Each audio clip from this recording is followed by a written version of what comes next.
Everyone thinks because you're a zombie, you don't know good coffee. Well, they're wrong. There's only one brew that gets my seal of approval. Deadly Grounds coffee is my guilty pleasure. The aroma is so intoxicating. It brings all of my neighbors out of the woodwork.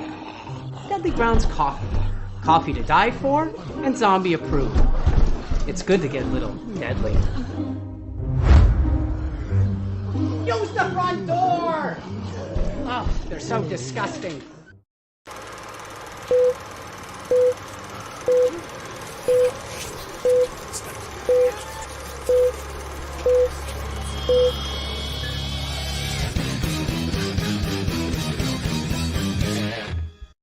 Hey everybody, it's Tuesday night, which means it's another live Wicked Horror Show. I'm Kevin, and as always, I'm joined by Tony. What is going on, people? And Tony, you want to introduce our special guest? Sure. We've had him on before for Cult Affairs. Today, we're having him on for actually a bunch of stuff. Nathe Thompson, how are you? I am doing very well, sir. Very well. How are you guys doing? Pretty good. And I just want to add real quick, Angel from That Strange Show is here. What's up, Angel? Crashing the parties. Crashing the parties. That's okay. I mean, whatever. That's how we roll. That's how we roll. So, yeah.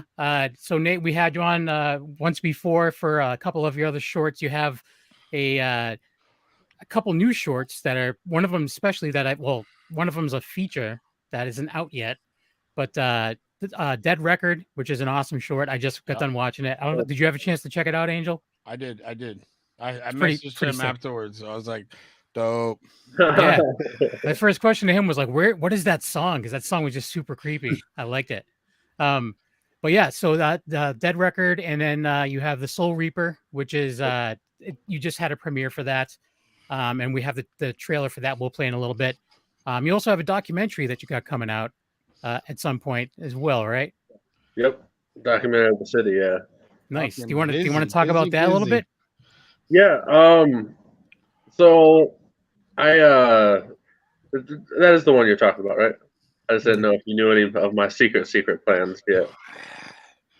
Okay. That one, yeah, no. So I'll just say that one is it's really like the first time that I got any publicity for any of my filmmaking, right? And so all the horror stuff kind of came about during that time, but it's been a project that's been on the back burner for a while. But the city of Monroe has kind of been so essential in playing a part in like helping me get out there and just like the filmmaking and just really the fan base in general that I still feel like I owe it to them, like a good city documentary, but put in a unique cinematic way and kind of fun and I don't know, maybe a little gritty. So there's a weird like backstory to your town, or there's a lot of weird stuff, dude. Apparently, like it's super haunted. I mean, the War of 1812, the River Raisin Battlefield. It's one of the like biggest massacres that really occurred there. And I always kind of thought they say like back then that it was so bad that like the grounds were literally like pulled up, like flooded. Like if a rainstorm would have happened, flooded with blood because there were so many flaying. And I just kept thinking about that. Like no one, especially back then, there's no cleanup crew. That stuff just kind of seeps into the ground and like just kind of hangs out there until like whatever happens to it. Until you grow some crops and you're eating it. Yeah, exactly. Yeah. You know what I'm saying? Like, yeah. The whole town, it's the perfect Halloween town, 100%. Has that spooky vibe for it. That's cool. I'm a big fan of that vibe. That being said, I still have never been to Salem, but whatever. I live in Mass. So, yeah, Sergio saying what's up. What's going on, Sergio? Yo. And yep. And so yeah, so you said the documentary's been a long time coming. Have you been working on it for a long time? Has it just been like little things here and there that you're just kind of compiling together, or? Yeah, really. I started filming a good portion of it before the horror films really started happening, and then since then it's kind of been bits and pieces. It's just kind of been like unfortunately put to the side for a little bit because for whatever reason there's been a huge influx of like horror fans, which is awesome. and they're not necessarily super interested in seeing a documentary of Monroe, Michigan, especially if they're not from there. But that's just kind of like my personal, like, that's my hometown. I want to see it, and I know people in town deserve it. So, why not put it together and make it look cool? I don't care what a documentary is about, as long if it's done well. I'm all about it. So I'll watch a documentary on anything. Yeah, and if it's got your stylized way of shooting things, it'll be a good watch. Appreciate that, man, for real. So it's a pet project. As I was watching stuff, I'm like, oh, hopefully Angel's checking this stuff out, because I really like your choices and stuff, and like your approach, the cinematography part of it. It's weird that you do that and you're also in front of the camera at the same time. I'm like, that's you're directing well. Yeah.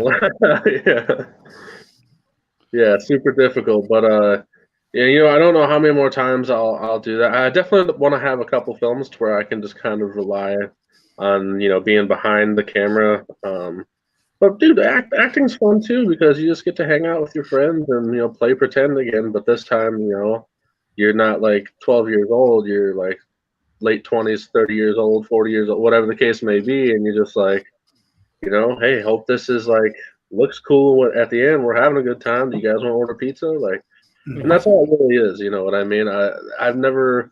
This last premiere is really the first time that I've had to work on a deadline, and that's fun. But I just like hanging out with the boys. Really great. Yeah. Speaking of the deadline and Soul Reaper, how was the premiere? How was the show? It was cool, man. There was like a thunderstorm, literally about maybe 30-40 minutes before the doors would have started to become open. So when people would have started lining up, and it was like tornado style, where it was getting really bad. I'm like, ooh, dude, I don't know if anyone's gonna come. We might have. Like there was like people flying away in the streets. I was like, oh my god, I don't know if anyone's coming. But then it slowed down. We had like 10 to 15 minutes to spare. It slowed down, cleared out, started to get sunny. Doors opened at 7, but by then there was a pretty nice sized line that showed up outside, and but by the time the show started, it was packed, and that's all I could have ever asked for. Like I really only I didn't print any flyers for the show. This was more or less just kind of like word of mouth and Facebook, and like people that knew about my stuff kind of going like, oh yeah, here's the next one, blah blah blah. I mean, and the newspaper, you stayed in the news, bro. So that helps. I can't really tell you how much I appreciate them. All the news outlets covering that, dude, especially Monroe News. They've always covered, and I don't ask them, and they're not they're grown adults too. They ain't got to cover any of my stuff, but they're just good enough people and supporters to where they're like, yeah, dude, I dig this. Let's give you some publicity. And I'm like, all right, well, however I can pay you back, let me know. Hey. Did it pretty awesome. Now, was it a crowd? Because I know Kevin's mentioned it many a times how he loves seeing progression and stuff. Now, do you attribute maybe Cult Affairs to some of that, word of mouth kind of deal, where even Angel was saying anything that your style he's definitely into? So do you attribute that to, what do you attribute to, the fans coming in to? Or it's a good question. I think, yeah, it's kind of like that. I think the best way that I see it is I hope that my audience trusts my internal screening process. And what I mean by that is the internal screening process of, does this look good? Is it cool enough? And is it hit a certain vibe? And if I can get them to trust me, yeah, I know his stuff's going to be good. I know he's already, no, this scene's bullshit, or this doesn't work, or this is too cheesy. So I know his stuff's not going to be cringy, et cetera, et cetera. I hope, all I can really ask for is I hope that they trust my internal screening process. And then I hope they dig my vibe, dude. And I think that's what keeps them coming back, is maybe they like the grittiness and maybe the fact that it's old school but new school all in one, in a weird way. Yeah. Yeah, because I'm looking at your YouTube page here. So Cult Affairs, which we covered, and I think Kevin was on that episode when we did the shorts. That's the first time we then we reached out to you to start talking and bullshitting. But I mean, yeah, I mean, it's you got 12,000 plays on Cult Affairs. Congrats on that. Cult Leader after that to expand that universe a little bit more. And then the Dead Record is, almost 9,000 views in 4 months. So, and that's like you said, word of mouth and just staying busy and being cool. Crazy. Yeah. I never thought I would even get more than 10 views on stuff. You know, and I always came from that. Posting stuff and getting 3 likes on Facebook or whatever. And it's like, Oh yeah. I'm just glad people dig it, man. And I'm gonna, Totally. as long as I have my thumb on the pulse, we'll keep pushing out projects that people enjoy. Dope.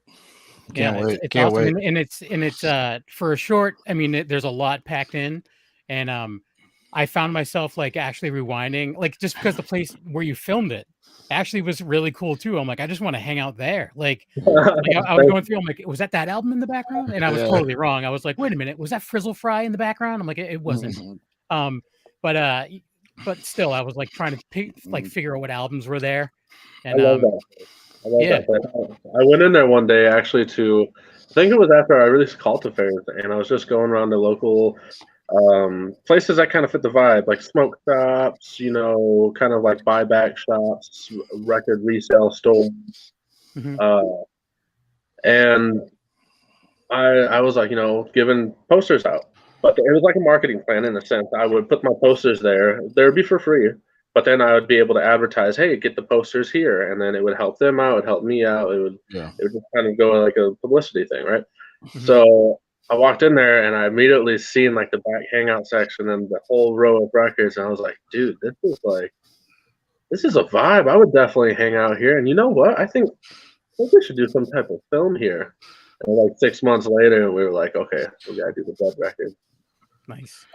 Yeah, and those places are kind of disappearing. So like, but I mean, I don't know about your area, but in our area, I mean, at least in my area, they're disappearing, which is unfortunate. There's still a few like really cool ones that are really hanging in there, but a lot of the smaller ones are just toodaloo, and it sucks. Toodaloo. They're like toodles, yeah, and they're like pew. No, there was a place called Jellies in Worcester that was pretty awesome, and they just like we're doing it like people aren't coming in the door, like everyone's buying our stuff. They're buying the stuff, but they're buying it online, and like we can just save the money on the rent and just be an eBay seller and call it a day, Yeah. But I just feel like that kills the industry, and I feel like that kills a whole section of pop culture, all for like maybe $1,500 saved a month.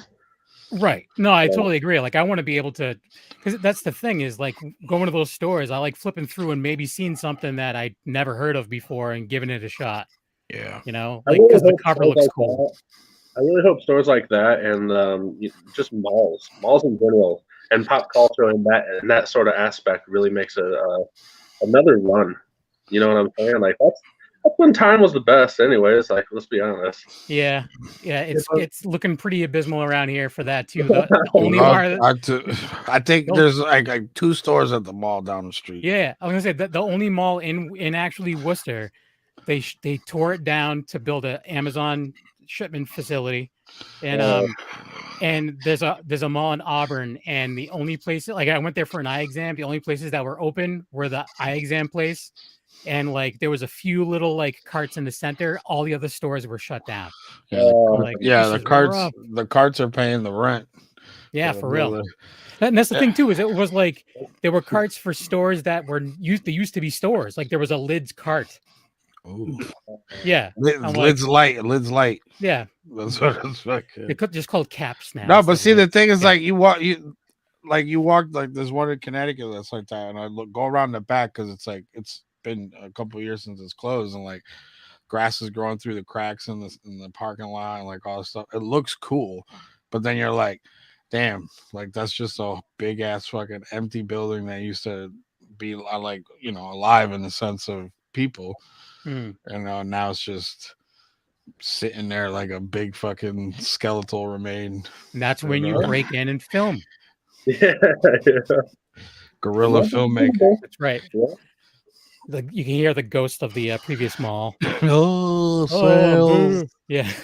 Buy one, get one. I'm gonna name all these stores that you guys have no idea what they are because you guys are too young. But yeah. Probably. Oh my god.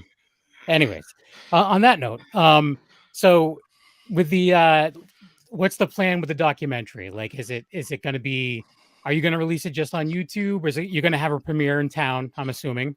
Yeah, I'll probably do a premiere in town, and then I don't know. I try to keep the option open on a lot of things, especially when projects are full features versus short films. Because short films, I don't really expect to get distribution, right? I think the fact that we're making any money at all with our short films is kind of like a super untraditional way of filmmaking, because everyone's just like, well, the short films are just a little calling card of what you can do, and once you're done with that, just show them, and maybe you'll get money for a full feature. Well, it's like, hell, why can't you make money off your damn short film now? You know what I mean? Just got to put in a little bit extra elbow grease and figure out a way to be unique about it, and maybe the horror genre has a little bit more of a fan base that will more easy like to buy certain things, like a comedy film might not sell out 50 shirts, but a horror film, even if it's like a cheesy shitty film, dude, 100%, there's an audience for it all day long. There's people that only like that kind of horror. They only like Spookies. Yeah. Yeah. I mean, if it wasn't for cheesy horror, Trauma wouldn't be in existence. And I'm not saying anything bad about Trauma. No, I'm all about it. Yeah, Watch your mouth. yeah. Watch your mouth. Uncle Lloyd's been on the show how many times, Tony? 3 times. Didn't he fall He's a asleep fun dude. last time? No, he's never fallen That asleep. was, He was, that was someone playing else's show. He was playing with dolls. He was playing with dolls the whole time. And Taylor then Taylor Swift. Swift came up Yeah. a lot. So. Yeah. And he introduced us to his wife after the show, hung out after a while. It was weird. But the thing But it was cool at the same time. is with But, the horror films, you could take the shorts and make it like an anthology film. You Right. can take you can just plaster take all your short films or find someone else with a couple, and you have your VHSs and you have your show stuff and there's a bunch that are popping up. Trick or Treat, you have different style anthologies, whether it's like a continuation story or just bits and pieces. I mean, ABC's of Death, so I think that opens it up. You don't really see anthology comedies except for that. What is it? Movie 43 or whatever. That was the worst. Studio 54. Studio 50. No, but the one where they took like little comedy sketches. And they put Hugh Jackman had a ball sack on his face, if I remember. Yeah. Yep. Yeah. I don't know this movie at all. Oh, you look it up. It's Studio 40. Yeah, No, movie 45 or something. I don't think I want to. You got it? I thought you were gonna pull it out. No. You got it on order, you said? No, I have. I thought you said I got it on order. He owns everything.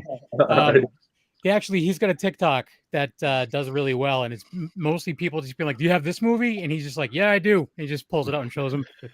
And he's got like over 16,000 followers. Yeah. So you gotta go on the TikTok over there for the next one. Do a little live with Nate on your TikTok. Yeah, I got to figure that out, how we can stream. There's actually I just saw like a podcast that's streaming the whole podcast live on TikTok. So we do have to figure that out. Yeah, all right, let's do it. All right. But to go back to he was talking about anthology, there's a little calling card in the dead record on top of the last scene. You can see the mask tying in the universe. You caught that? Oh, I did. Okay. I'll be watching. Okay. So I'm like, all right, cool. So this is kind of this is in the same universe. I'm like, all right, perfect. Let's play out there. If you're watching, then the Soul Reaper definitely has some more. You just gotta see what it has in. Yeah. We need to get our eyes in because I couldn't go to Monroe to the screening, so I'll get it to you. All right. Yeah, I mean, I don't know. That's pretty awesome. Not many people have caught that, by the way. I didn't catch it. Nope. Oh wow! I was too busy looking at albums in the background, and I was, Like, hey, that's an album that I like. No, it's not. My fiance didn't even catch it at first. When we were at the premiere for the Soul Reaper, we played the Dead record before that, Yeah. and I was like, "Look, there it is, right there."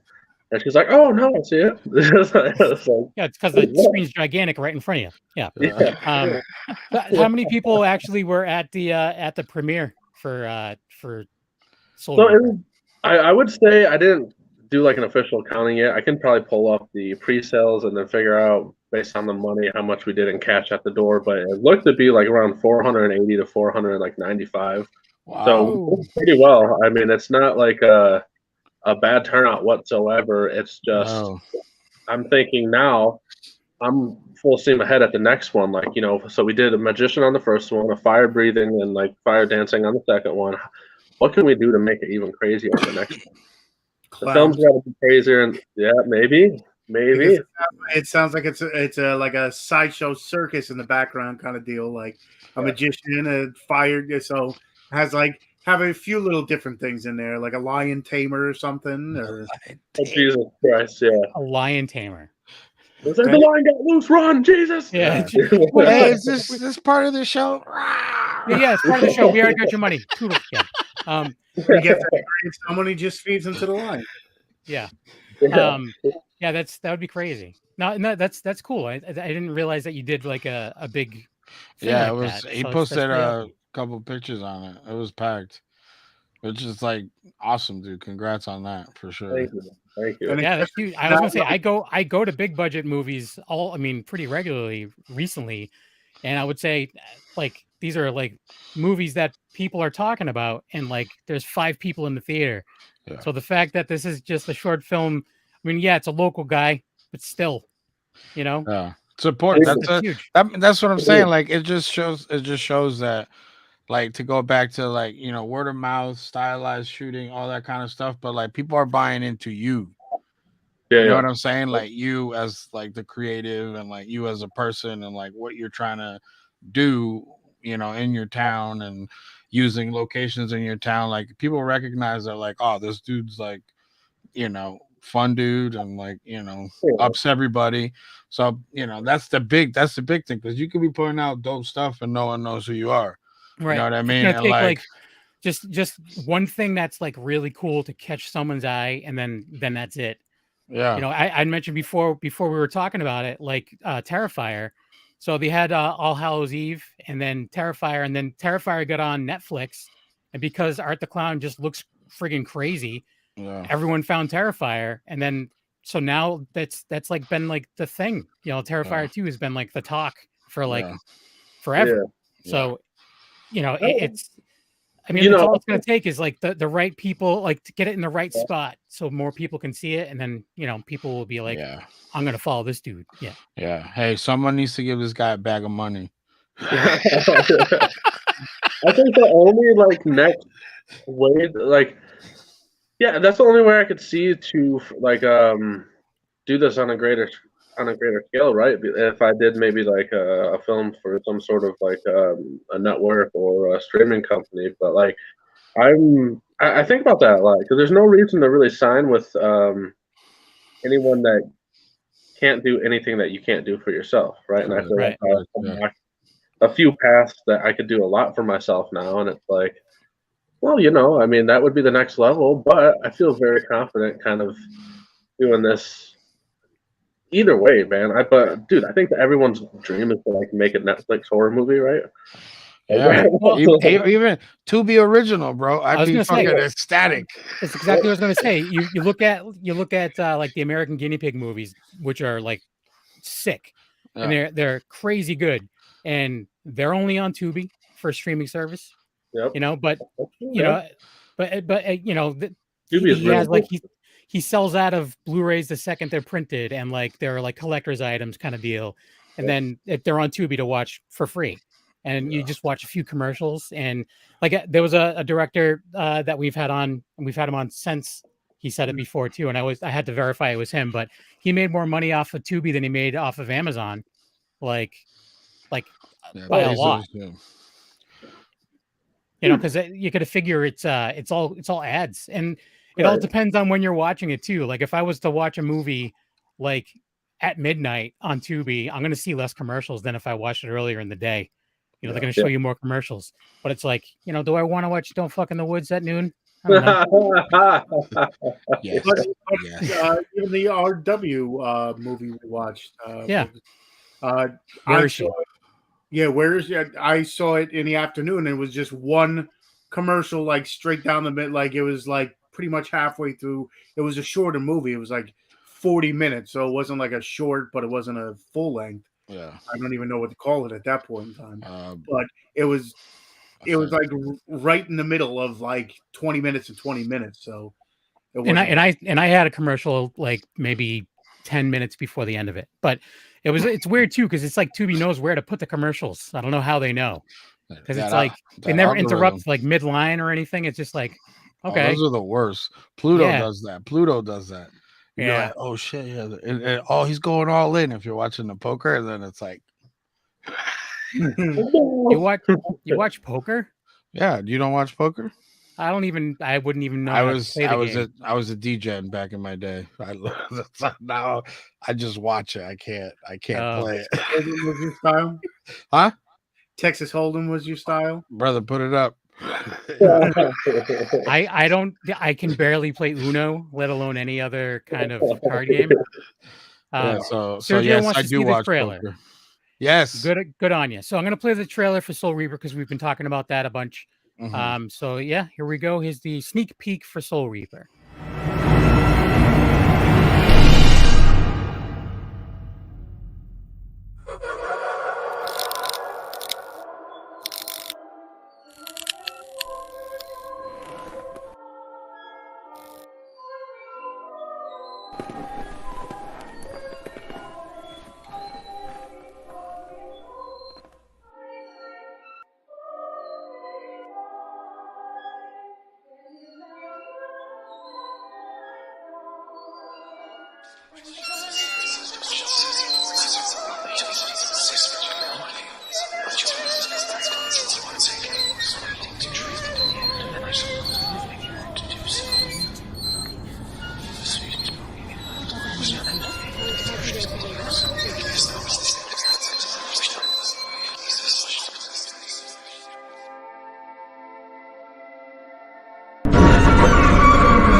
There you go, Sergio.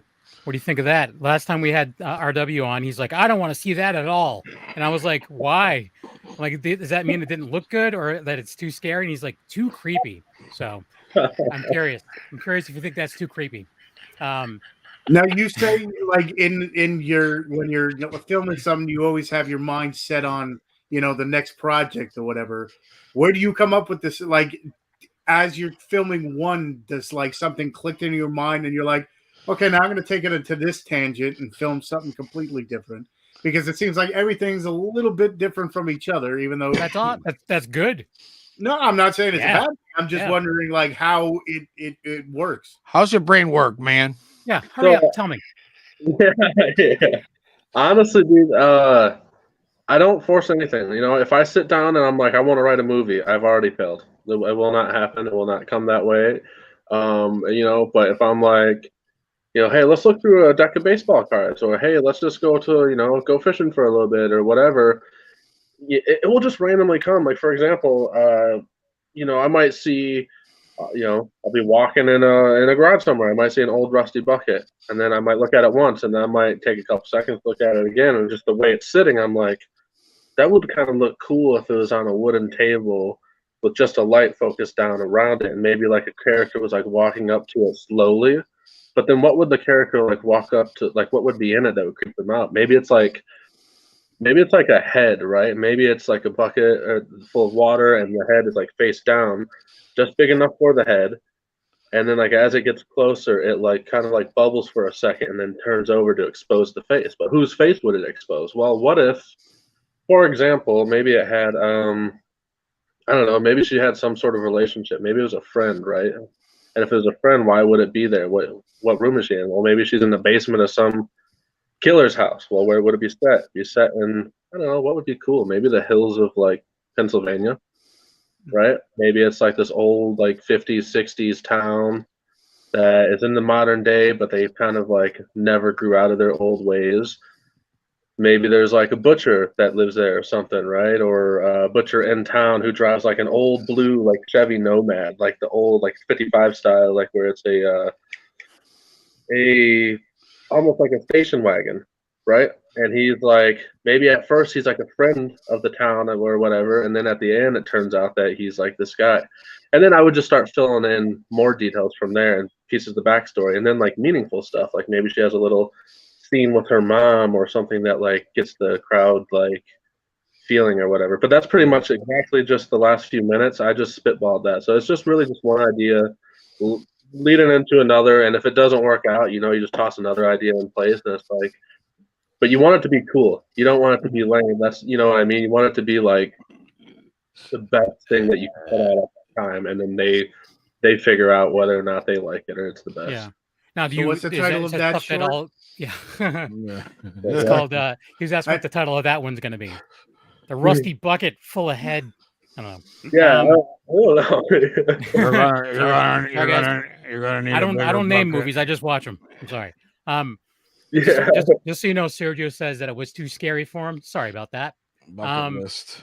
Yeah, and also Alfredo's in the room. What's up, Alfredo? We haven't seen you in a while, so welcome what back.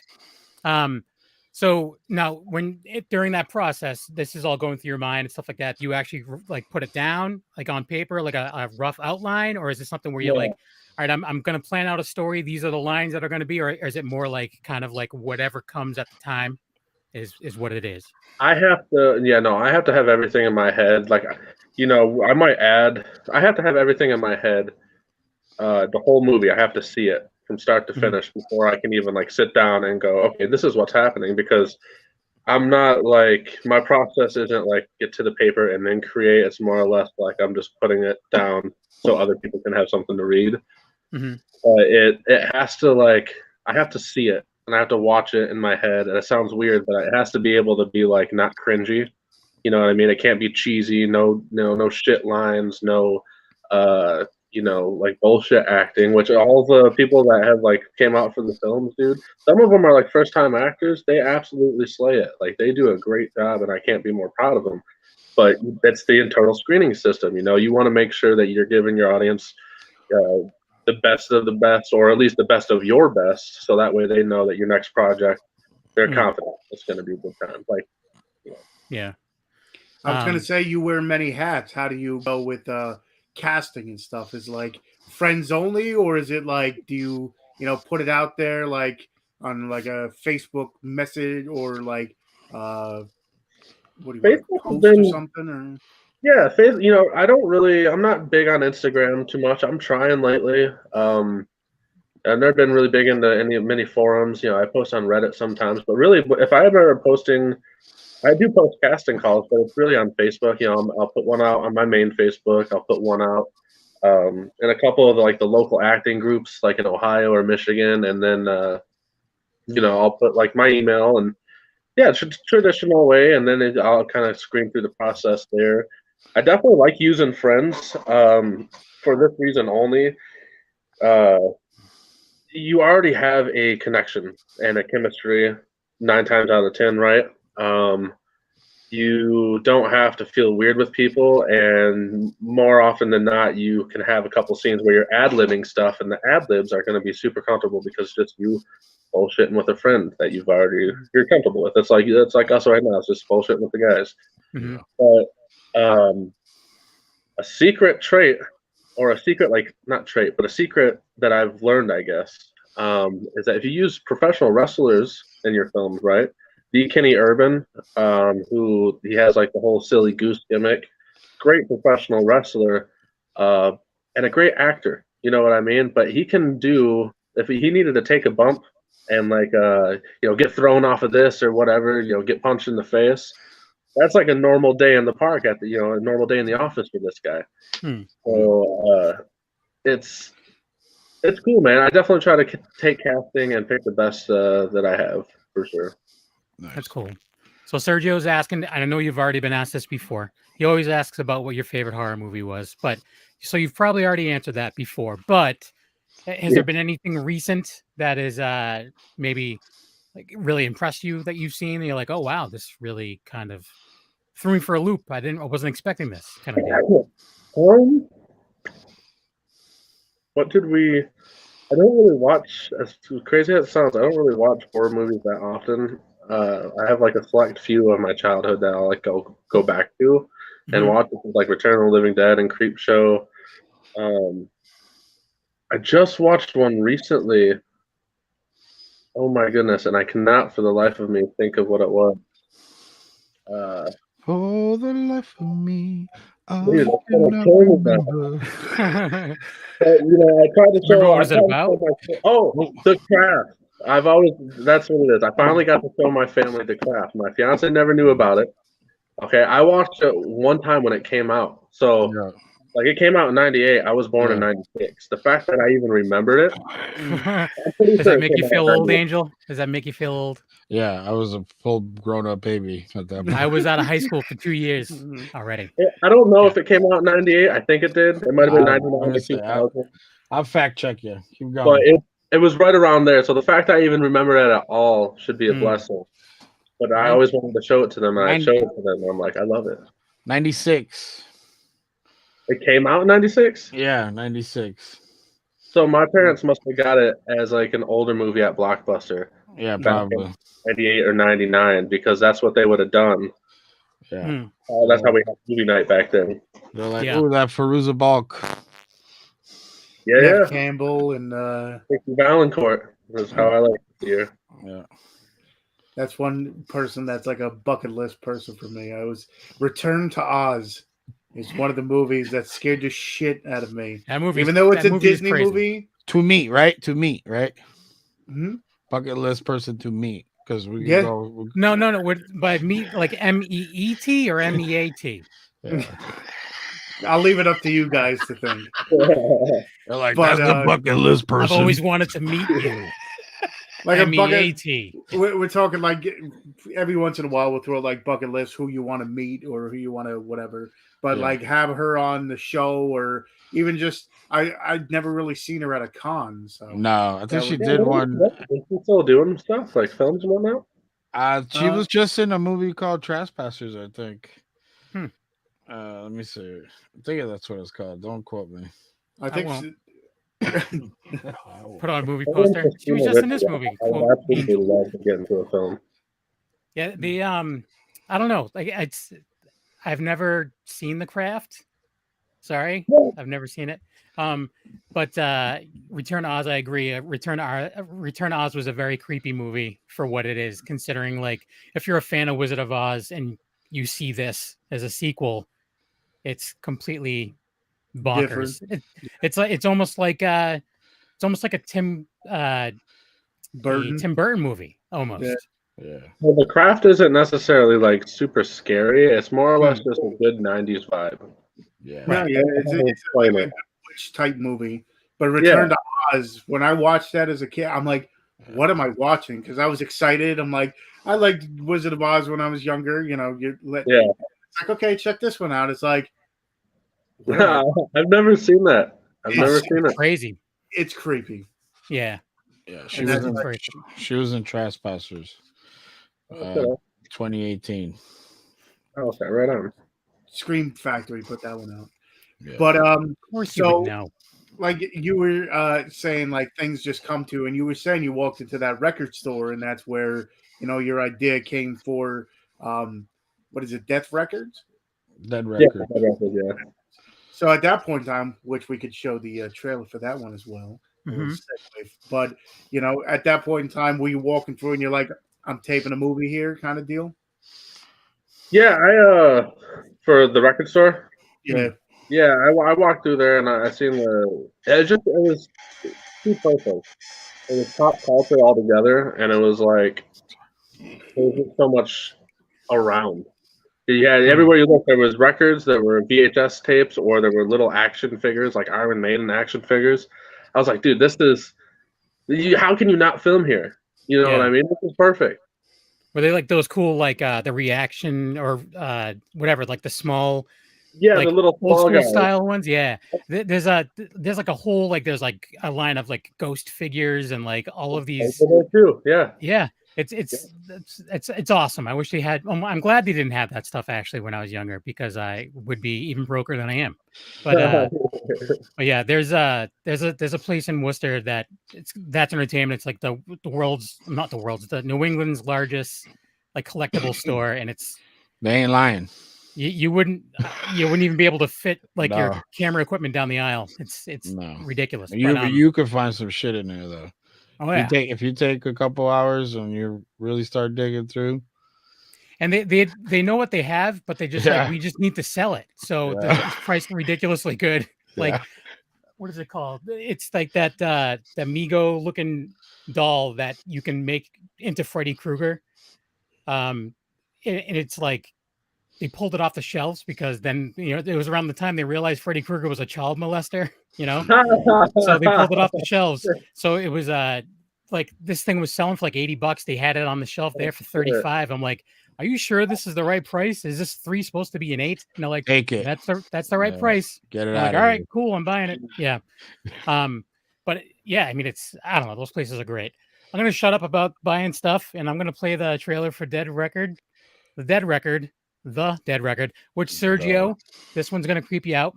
And just letting you know, I'm going to force you to watch it. It's on YouTube right now. On YouTube. It's on YouTube. I have it playing in the background. You look like you work here. You're like natural. I actually thought that you might have worked there. I was like, yeah. You're like, you know where the records go. Meanwhile, the next day they're all pissed off because he was putting stuff in the wrong places. They're like, this isn't even alphabetized. What the hell? What's the drum and bass with the black metal? Yeah, I remember all these Iron Maiden figures being opened and played with. Anyways, here's the trailer for The Dead Record, and we'll be back.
Well, Sergio, thoughts?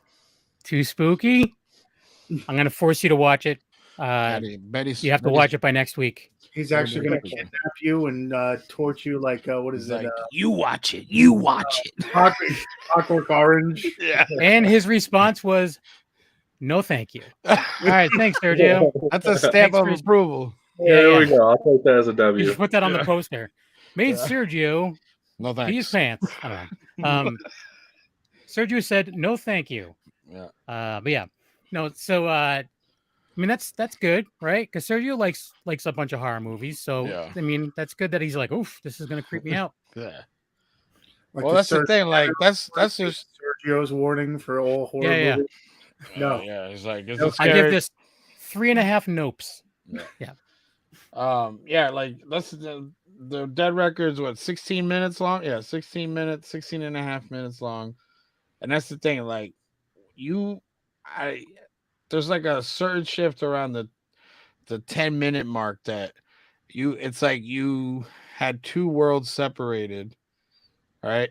And then at that 10-minute mark, it's like the infusion, like the connective tissue, through the sound design and the soundscape stuff, where it's like it just felt like a whole nother dimension, which it is, but like it just the flip on there was so fucking sick. Like I was like, yeah, thank you. I see you.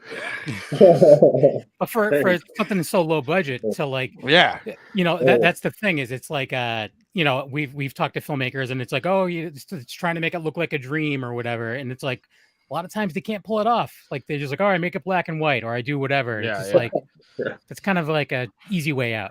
Yeah, but this is then like sorry, I just gotta talk about it a little bit more. But and that's the thing, like to go because there's a stark separation, right? But then like when the worlds are together, like even when you think like I don't want to give too much away because you guys need to go on YouTube and check this out.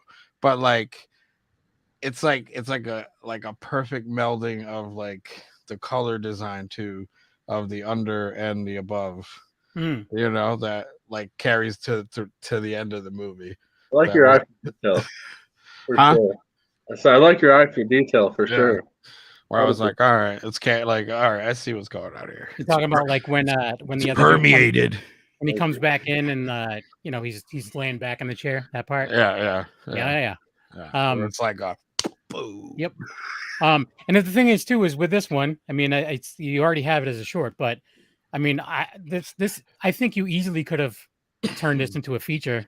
You could have played this out easily. But I don't know if that's something you would want to do. Like you would want to revisit, or if you would want to.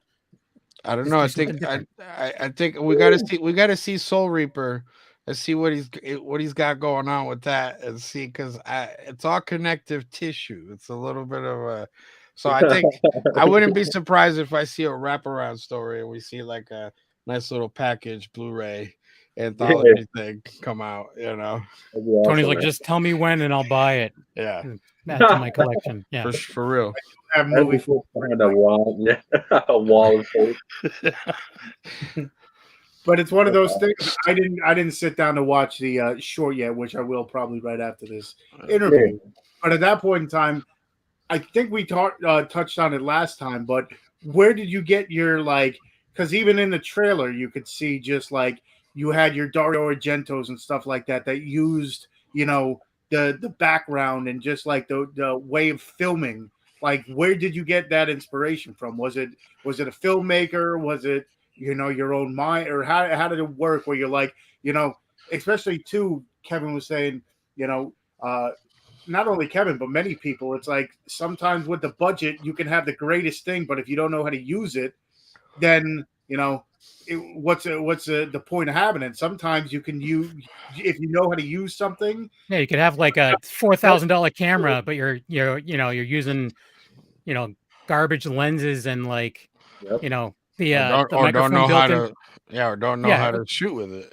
Right. Or you're using light, you're not using any kind of audio like equipment. You're just using the microphone that's built into the camera. It's like just saying, there's movies that you can buy at Walmart that are like that. Just saying, I can tell you about it afterwards. Yeah. But I'm just saying, I'm in don't one of them. Don't buy these movies. Oh no, don't buy it, because I did the theme song for that one. Buy it. But I'm just saying, buy it. But anywho, no, but that's the thing is like, I've seen people that like have like much lesser equipment that can impress me a lot more. Yeah. Like it doesn't always matter, but it's, you know, when you have like decent equipment and you know what the hell you're doing. Yeah. It's not even better. Yeah. It's not the pencil.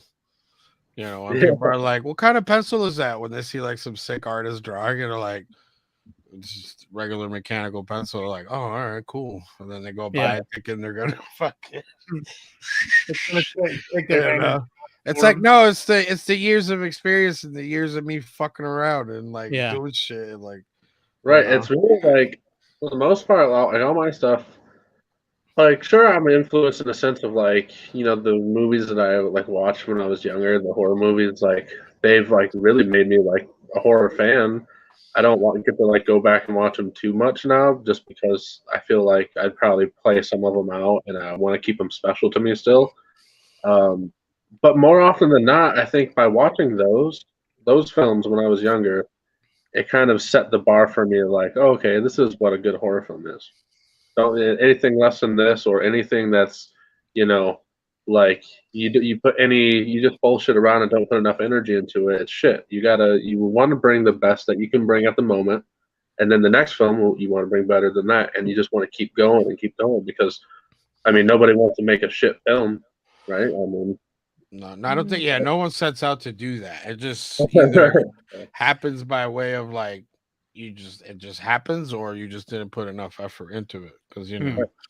because I do that's- appreciate any type of work that people put into their shorts or their full features, Oh, yeah. independent, because I know it takes a lot of like time, effort, pocket money, you know what I mean, money out of your own pocket, that type of deal. And like, so like I don't ever just like write anything off as like, oh, that was dog shit.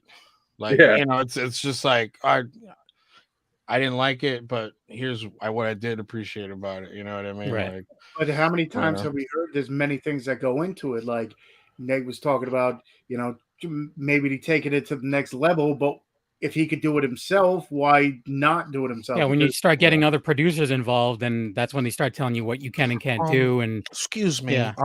take why, out all the cool. why Yeah. why all the cool why all the cool lighting?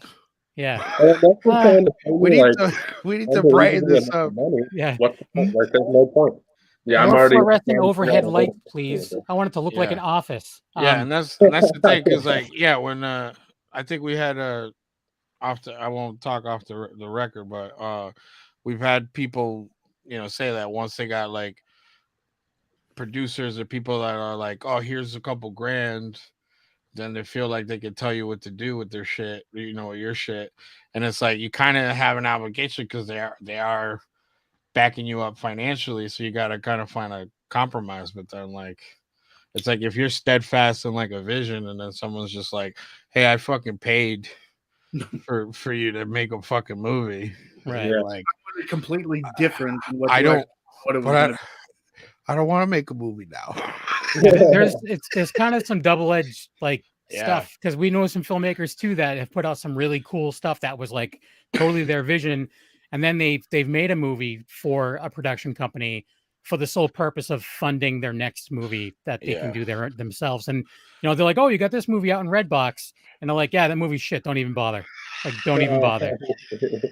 And these are people that like have made some cool stuff, and they're like, yeah, we did that for the money. Well, I'll be honest with you, we did that because we wanted to fund the next one. So I was like, all right. But I don't know that until you told me. So I would have watched and been like, what have you done, guys? Yeah. You really let me down. But That's what I get worried about. yeah. That's what I get worried about. So I mean, I guess it seems like a little bit has changed over the last couple of years. So it's there's definitely a lot more independent filmmakers making more of a Russell, I guess. I don't know if that's the right word. Thank you, Yeah. COVID. Thank you, COVID. Oh, for real. Yeah. But it's also how many different, we were talking about streaming services now. There is ways of getting your stuff out there, whether it is, a lot of them are a little oversaturated with certain things. Yeah, for sure. Still, you have your Tubies and your Shutters and your Amazon Primes, and not as much. I mean, I don't know how hard it is to get on Netflix now, because I know it's very hard. It's not like it used to be. Chris Seaver had movies. The first time I saw a Teen Ape movie was on Netflix, and he actually was doing pretty good. Teen Ape Goes to Camp was the first Teen Ape movie I saw, and I was like, "What? This is awesome!" Next thing you know, I was doing music for him. But and he does like ridiculously crazy movies. But that was back then when you could just submit it yourself and get on Netflix, and now you have to have representation and stuff like that. Yeah, that and you have to shoot in the right style that they want, the right fucking aspect ratio, like all this shit, all this schematics got to match up.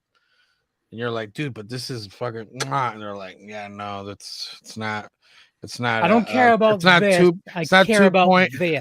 Yeah, it's not 2.85.1. It's You have a dude wearing a monkey mask and the mouth doesn't move, and he's making sexual jokes. Like, you know what? we're not gonna have this Netflix anymore. Yeah. But that's what Tubi's for.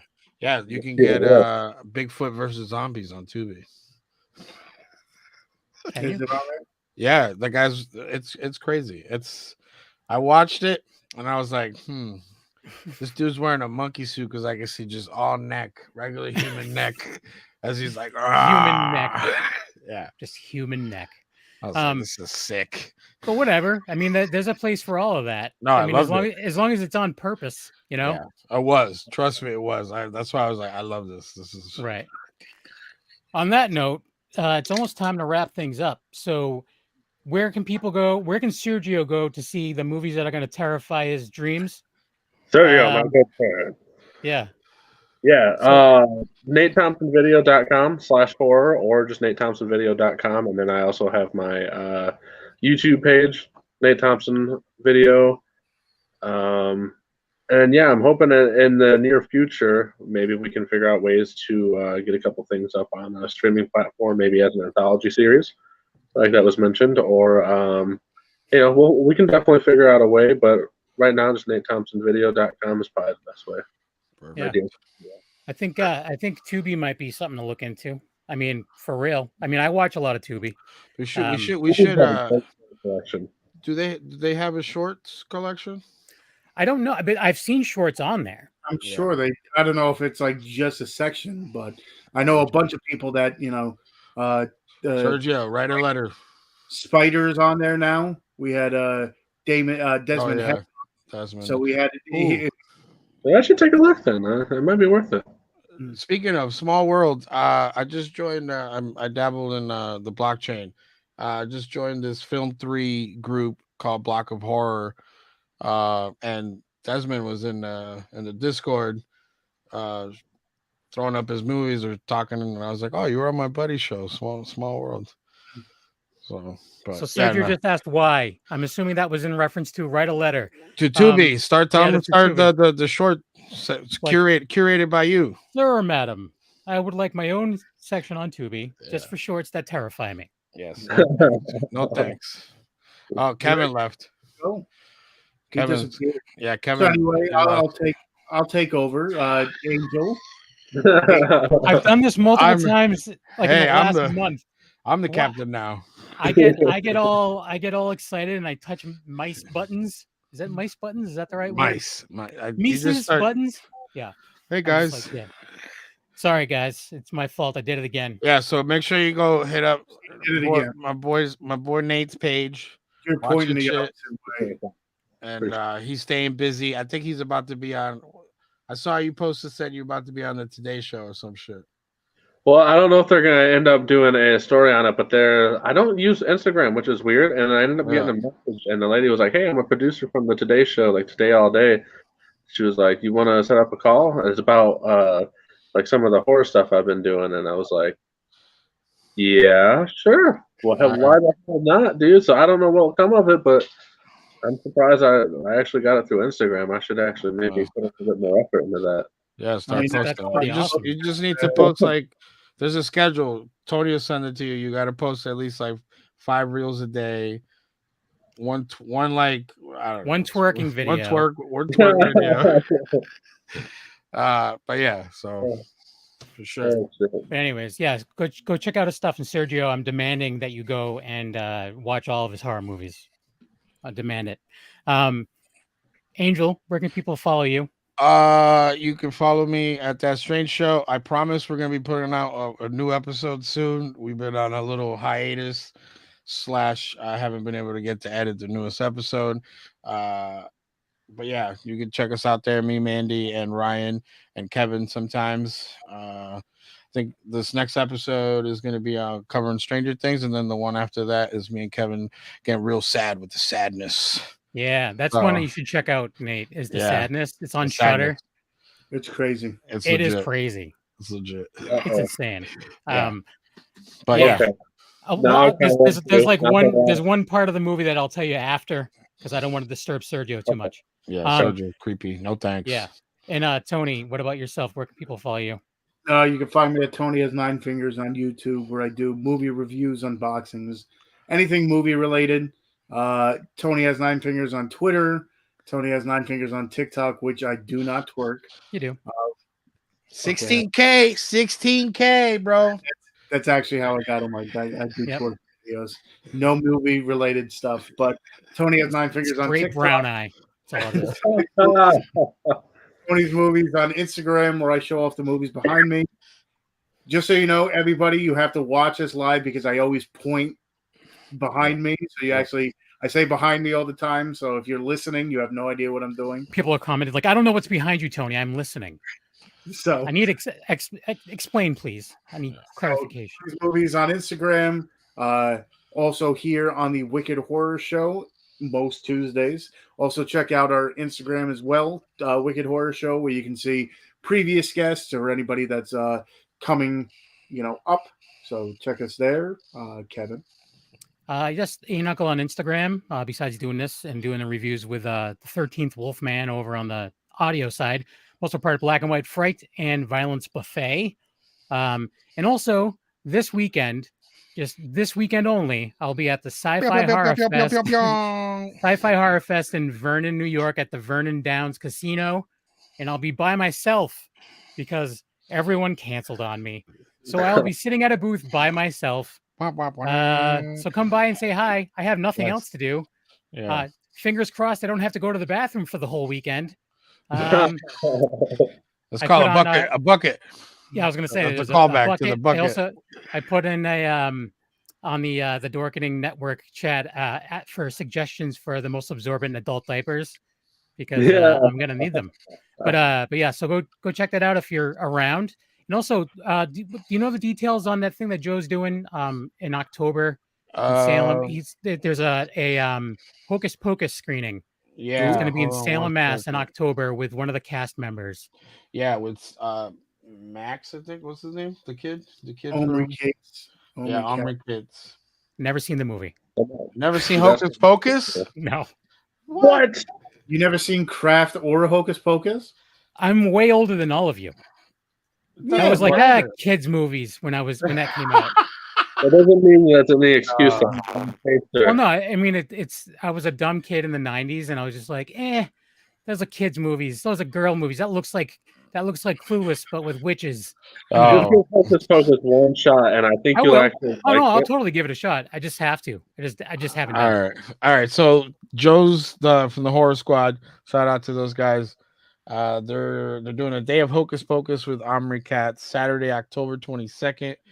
There's gonna be a signing at Silver Moon Comics from 1 to 5, and then the screening with the Q&A hosted by them at Cinema Salem at 7 p.m. Which City Mall, Salem, Mass.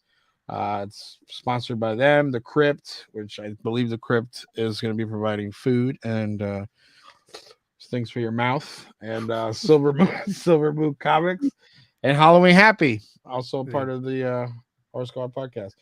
Tickets are on sale, so just go to their web page. Yeah, go to Joe's House of Horror. He's got more information there. Yeah.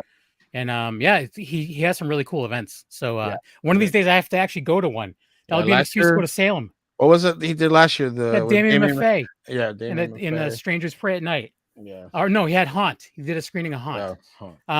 So Sergio, I'm gonna leave on this. So considering that Sergio was terrified of your movies, he just want to let you know that he's a WWE fan and you have the same face as Baron Corbin. I don't know if I like that, but I will say this: if he's a WWE fan, I film all the professional wrestling for Rhino, which is an old ECW wrestler in Monroe, Michigan. And if he's ever in the area, he's more than welcome to come to the show. We can get him seats. There you go, Sergio. Get on a bus, and I don't know. He's in New Jersey, right? Yep. Yeah. All right, Sergio. If he's in New Jersey, if he's in New Jersey and he likes wrestling, he definitely knows of ECW. Please. Oh yeah. I know of ECW, and I haven't watched wrestling since forever. Yeah. My man knows then. There you go. All right. Well, thanks for watching /listening, everyone, and we will talk to you later. Goodbye.